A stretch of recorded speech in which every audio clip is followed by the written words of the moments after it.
રાપર સહિત સમગ્ર વાગડ વિસ્તારમાં સાતમ આઠમની ઉજવણી કરવામાં આવી। વાગડ વિસ્તારમાં રાપર તાલુકામાં શીતળા સાતમની ઉજવણી કરવામાં આવી હતી, જેમાં રાપર શહેરમાં આવેલા વર્ષો જૂના શીતળા માતાજીનું મંદિર નગાસર તળાવના રમણીય કિનારે આવેલ છે।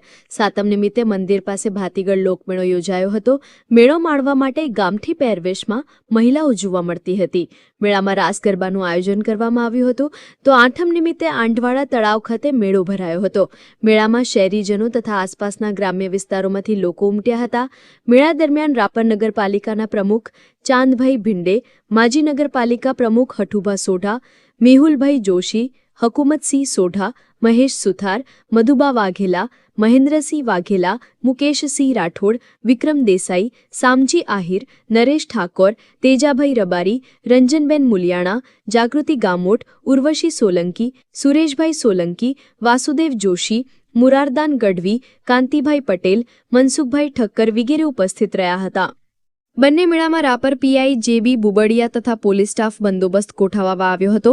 બપોરે 12 વાગે માતાદેરી પાસે સોની સમાજના યુવાનોએ મટકી ફોડનો કાર્યક્રમ યોજ્યો હતો। અયોધ્યાપુરી ખાતે આવેલા રાધાકૃષ્ણ મંદિર ખાતે રાસ ગરબા સાથે પરંપરાગત રીતે મટકી ફોડનો કાર્યક્રમ યોજાયો હતો। મનુભાઈ રાજગોર, ભરત બાંભણિયા, પ્રકાશ રાજગોર, અંકિત ઠક્કર, રમીલાબેન રાજગોર તથા આસપાસના વિસ્તારોમાંથી લોકો ઉપસ્થિત રહ્યા હતા। મટકી ફોડ માખણ ચોરથી વાતાવરણ ગુંજી ઉઠ્યું હતું। રાત્રે 12 વાગે ભગવાન શ્રી કૃષ્ણના જન્મોત્સવની ઉજવણી કરવામાં આવી હતી।